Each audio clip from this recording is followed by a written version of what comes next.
సీతారామాభ్యాం నమః. శ్రీ గురుభ్యో నమః. శ్రీమద్ వాల్మీకి రామాయణము అరణ్యకాండము 31వ సర్గము. ఖరదూషణాదులు శ్రీరాముని చేతిలో హతులైన విషయాన్ని అకంపనుడు రావణునకు తెలుపుట. అకంపనుని సూచనపై రావణుడు సీతాపహరణమునకై సంకల్పించుట. తరువాత అతడు మారీచుని సహాయం అర్థించుట. మారీచుని మాటలకు మెత్తబడి దశకంఠుడు తిరిగి లంకకు చేరుట. రావణుని గూఢచారుల్లో ఒకడైన అకంపనుడు జనస్థానం నుండి త్వరగా బయలుదేరి ప్రత్యేక వార్తలతో చాలా వేగంగా లంకకు చేరి రావణుడితోటి ఇలా అంటున్నాడు: ఓ మహారాజా, జనస్థానమునందు యుద్ధమున కరునితో కూడా చాలామంది 14,000 మంది రాక్షస యోధులు నిహతులయ్యారు. నేను అతి కష్టం మీద చావు తప్పి కన్నులొట్టబోయి ఇక్కడికి రాగలిగాను. అకంపనుడు ఇట్లు పలికిన వెంటనే దశగ్రీవుడు కోపించి కన్నులెర్రజేశాడు. అతడు తన చూపులతో నిప్పులను కురిపిస్తూ మండిపడుతూ ఆ గూఢచారితోటి ఇలా అంటున్నాడు: మనోహరమైన నా జనస్థానమును ఎవడు హతమరొచ్చాడు? వానికిక నూకలు చెల్లినట్లే.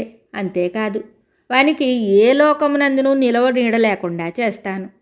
నాకు అప్రియమును అపకారమును చేసినవాడు ఇంద్రుడైనను కుబేరుడైనను యముడైనను కడకు విష్ణువే అయినను వానికి మనశ్శాంతి లేకుండా చేస్తాను. నేను యమునికి యముడిని, యముణ్ణి కాలరాస్తాను, అగ్నిని సైతము దహించి వేస్తాను, మృత్యుదేవతను కూడా చావగొడతాను. నాకు కోపం వచ్చినచో నా తేజస్సుచే సూర్యాగ్నులనిద్దరినీ ఒక్కొమ్ముడిగా భస్మం చేస్తాను. నా పరాక్రమంతో వాయువు యొక్క వేగాన్ని కూడా నిరోధించగలను. ఆ విధంగా కోపించి నిప్పులు రక్కుచున్న దశగ్రీవునకు అకంపనుడు ప్రణమిల్లి భయంతో వణుకుతూ మాటలు తడబడుతూ ఉండగా దయజూడుము అంటూ అతన్ని శరణు వేడాడు. రాక్షసేశ్వరుడైన రావణుడు అకంపనునకు అభయం ఇచ్చాడు. అంతటతడు మనసు కుదుటపడిన వాడై ఆ ప్రభువుతోటి స్పష్టంగా ఇలా చెప్తున్నాడు: కోసల ప్రభు అయిన దశరథుని కుమారుడు శ్రీరాముడు. అతడు యువకుడు, చక్కని అంగసౌష్ఠవము కలిగిన సుందరుడు, వృషభమునకు వలె బలిష్టమైన మూపు గలవాడు, గుండ్రనై నునుపుదేలి ఉన్న భుజములు గలవాడు. అతడు మహావీరుడు, సాటిలేని బలపరాక్రమములు గలవాడు, సర్వశుభలక్షణములతో వాసికెక్కినవాడు. అతడే ఖరదూషణాదులతో సహా మన జనస్థాన యోధులను అందరినీ హతమనర్చెను. రాక్షసరాజైన రావణుడు ఆ కంపనుని మాటలను విని మహాసర్పము వలె బొసలు కొడుతూ అతనితోటి ఇలా చెప్తున్నాడు: ఓ అకంపన, అతడు మన జనస్థానమునకు ఇంద్రాది సమస్త దేవతల సహాయంతో వచ్చాడా? తెలుపుము. లేనిచో అతనికి ఇంతటి సామర్థ్యం ఎక్కడిది? రావణుడు మరలా మాట్లాడిన మాటలను విన్న తరువాత అకంపనుడు మహాత్ముడైన శ్రీరాముని యొక్క బలపరాక్రమాలను గూర్చి వివరించసాగాడు. శ్రీరాముడు గొప్ప తేజస్వి, ధనుర్ధారులలో శ్రేష్ఠుడు. అతని అస్త్రములు దివ్యములైనవి. అతడు చక్కని గుణసంపద కలవాడు. రణరంగమున పరాక్రమించుటలో విష్ణుతుల్యుడు. లక్ష్మణుడు అను పేరుగల అతని తమ్ముడు అన్ని విధములుగా అతనికి దీటైనవాడు. మిక్కిలి బలశాలి, కన్నులలో ఎర్రని జీరలు కలవాడు. అతని కంఠస్వరము దుందుభిధ్వని వలె గంభీరమైనది. చంద్రుని వలె ఆహ్లాదకరమైన ముఖకాంతి గలవాడు. అగ్నికి వాయువు వలె అతడు రాజశ్రేష్ఠుడైన శ్రీరామునకు తోడుగాగలడు. ఆ రాముడే జనస్థానమునందలి మన యోధులను పూర్తిగా మట్టిగరిపించెను. అతనికి ఏ దేవతల సహాయము అక్కర్లేదు. ఈ విషయమున ఎట్టి విచారణతో పనిలేదు. బంగారు పిడులతో బలమైన రెక్కలతో కూడిన బాణములను శ్రీరాముడు ప్రయోగించాడు. అవి 5 తలలు గల పాములై మన రాక్షస వీరులను తినివేశాయి. రాక్షస యోధులు సమరభూమి యందు ఎటు వెళ్ళినను వారికి ఎదురుగా శ్రీరాముడే కనపడుచుండుటచే వారు భయకంపితులు గాజొచ్చారు. ఓ పుణ్యాత్ముడా, జనస్థానము శ్రీరాముని చేతిలో ఈ విధముగా ధ్వంసమయ్యింది. ఆ కంపనుని మాటలను విని రావణుడు, అయితే ఆ రామలక్ష్మణులను హతమార్చుటకై ఇప్పుడే జనస్థానానికి వెళతాను అని చెప్పాడు. రావణుడిట్లు చెప్పిన వెంటనే ఆ కంపనుడు ఈ విధంగా చెప్తున్నాడు: ఓ మహారాజా, మానవాతీతములైన దివ్యములైన శ్రీరాముని బలపరాక్రమాలను గురించి చెప్తాను. సావధానుడవై వినుము. పరాక్రమశాలిగా మిగుల పేరు మోసిన శ్రీరాముడు నిజముగా కోపించినచో దేవాసురులు సైతము రణమునతనిని నిగ్రహింపజాలరు.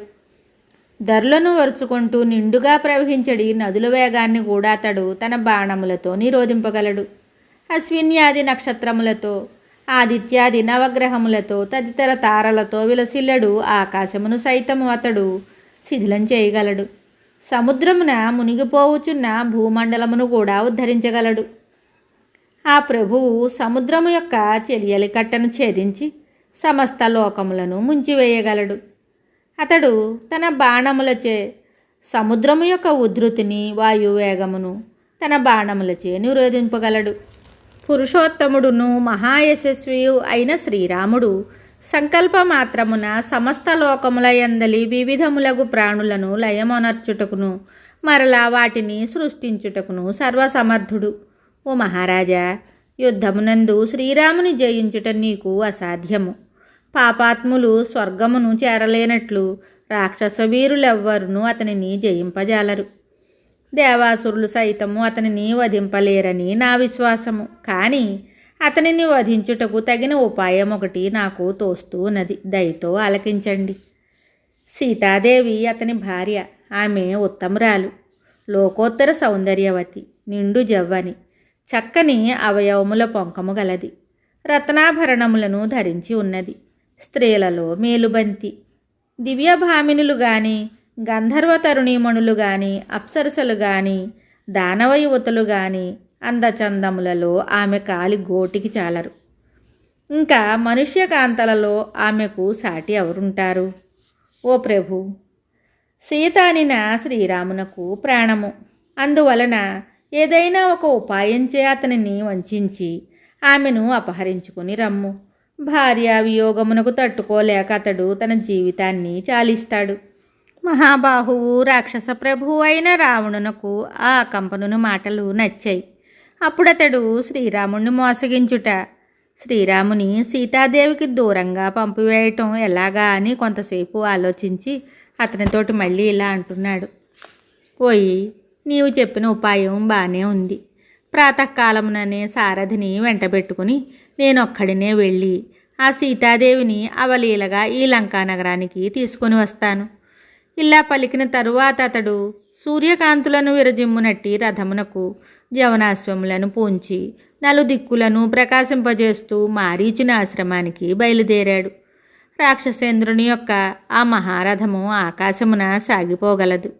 అతడు గగన మార్గమును ప్రయాణిస్తూ ఉండగా ఆ రథము మేఘముల మధ్య చంద్రుని వలె శోభిల్లింది. అతడు తాటకసుతుడైన మారీచుని యొక్క ఆశ్రమానికి చేరి అతని దగ్గరికి వెళ్ళాడు.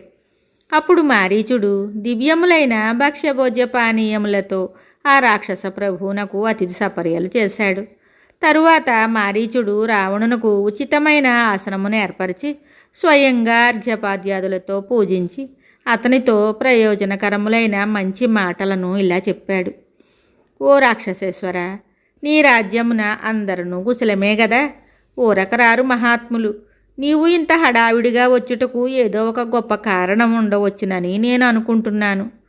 మారీచుడు ఇట్లు పలికిన తరువాత మహాతేజస్వియు మాటకారియు అయిన రావణుడు అతనితోటి ఈ విధంగా చెప్తున్నాడు. నాయనా, దండకారణ్యమునకు నా ప్రతినిధిగా ఉన్న కరుణి అసహాయసూరుడైన శ్రీరాముడు హతమార్చాడు. జనస్థానమును గల అజేయులైన మన రాక్షస యోధులందరూ యుద్ధమున ఆ రఘువీరుని చేతిలో మడిశారు. ఇందులకు ప్రతిక్రియగా నేను అతని భార్యను అపహరింపదలిచాను. ఈ విషయమున నీవు నాకు సహాయపడాలి. ఆ రాక్షస ప్రభు యొక్క మాటలను విని మారీచుడు అతనితోటి ఇలా అంటున్నాడు. ఓ రాక్షస శ్రేష్ఠుడా, సీతను గూర్చిన సమాచారాన్ని నీకు తెలిపినవాడెవడు? బయటికి మిత్రుడుగా కనపడుచున్నను వాస్తవముగా అతడు నీకు శత్రువే సుమా. నీచే గౌరవాదరములను పొందియు అతడు నీకు కీడు తలపెడుతున్నాడు. ఇంతకును సీతాదేవిని లంకకు తీసుకొని రమ్మని సూచించిన వాడెవడో చెప్పుము. సమస్త రాక్షసుల వైశ్లిష్ట్యమును ఉనికిని దెబ్బతీయదలిచినట్టి అతడెవడు? నిన్ను ఇట్లు ప్రేరేపించుచున్నవాడెవడో కాని వాడు మాత్రము నిశ్చయముగా నీకు శత్రువే. అతడు విషసర్పము నోటి అందుగల కోరలను నీచే తీయించదలుచుకున్నాడు. సీతాపహరణమ్మను కార్యము నెపముతో నిన్ను ఈ తప్పు త్రోవ పట్టించిన అతడెవడు? ఓ రాజా, హాయిగా నిద్రించుచున్న నీ మాడుపై ఈ విధముగా దెబ్బ కొట్టినవాడెవడు? ఓ రావణ, శ్రీరాముడు ఒక మదపుటేనుగు వంటివాడు. పవిత్ర వంశమున జన్మించుటయే ఆ గజమునకు తొండము. తిరుగులేని పరాక్రమమే ఆ ఏనుగు మదము. బలమైన బాహువులే ఆ గజమునకు గల దంతములు. సహజముగా మదపుటేనుగు యొక్క మదగంధపు వాసన తగిలినంతనే తక్కిన గజములన్నీ భయంతో పారిపోతాయి. అట్లే శ్రీరాముడనడి మదపుటేనుగును చూచుటకు ఎవ్వరునూ సాహసింపరు. కావున ఈ సమయమున ఆ వీరునితో నీవు కయ్యమునకు కాలుదువుట మేలు కాదు. శ్రీరాముడు సింహము వంటివాడు.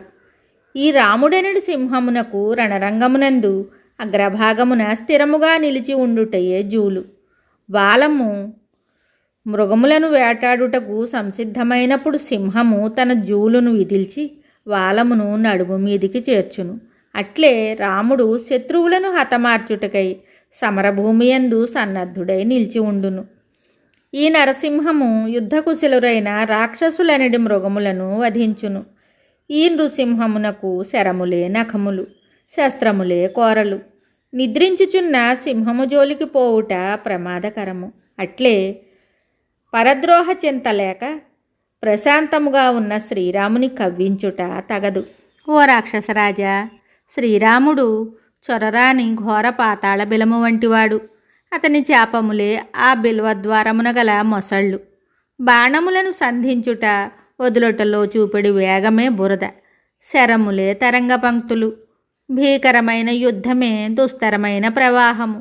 అట్టి రాముడనిడి పాతాళ బిలమునందు ప్రవేశించుట యుక్తము కాదు.